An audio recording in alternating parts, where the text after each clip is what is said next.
Hi, Ross Jordan again with Incoring International. So, in prior videos, we've discussed the relevance of data security, cybersecurity, and compared that to compliancy standards.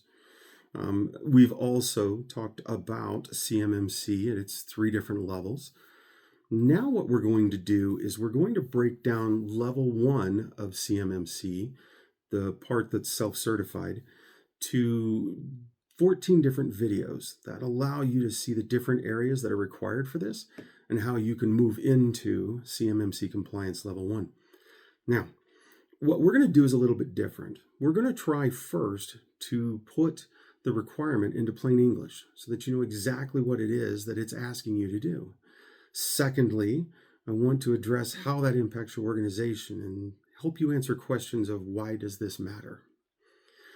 Thirdly, and this is where I hope we're unique, I'm going to tell you which questions to ask your IT professionals, your MSP, your MSSP, so that you, as a leader, can comprehend what it is they've done for you and if more needs to be done.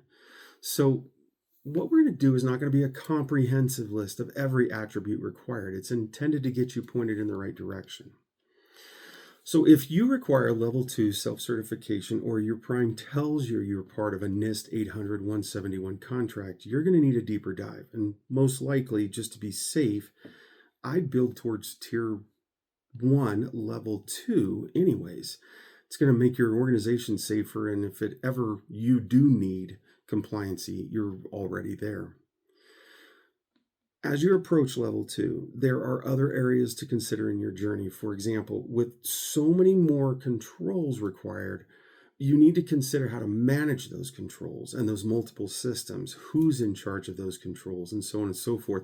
You need to start taking on a defense in-depth approach, meaning it's not just having a system in place, it's having a system in place that has a backup, has a redundancy, has something else that keeps it in case there is a failure.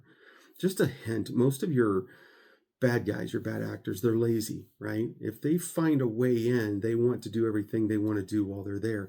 You put in layers of defense, it gets more challenging and you're not as easy as the next guy. So heads up, it does add some complexity to your requirement, but it also secures you a little bit more.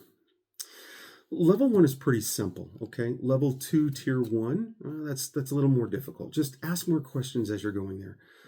Now, Incoring is going to continue to update this information as new advances in technologies and new ways of managing these become available.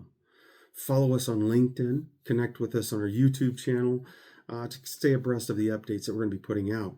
But define on your team who is responsible for staying updated on these changes.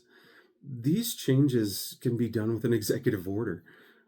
They don't require an act of Congress. They don't require a change in law. They can literally be a mandate from the Oval Office.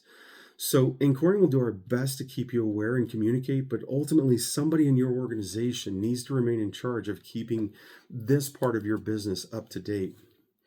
If you're a prime contractor, reach out to your contract officer and seek their advice on the requirements. As a sub, reach out to your prime and get it in writing. That is critical. You want to know what they expect of you. This way you can remain focused on what you need to do to keep the contract, and you can build onto the next level if you see a need going forward.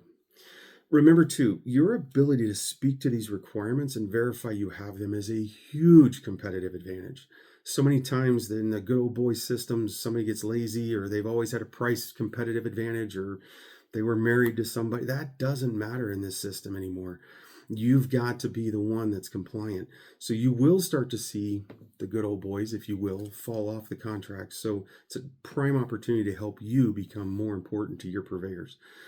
So take a deep breath, watch the videos. It doesn't matter if you watch them in sequence from 1 to 14 or if you simply want to grab into number 7 because that's the one that applies to you most.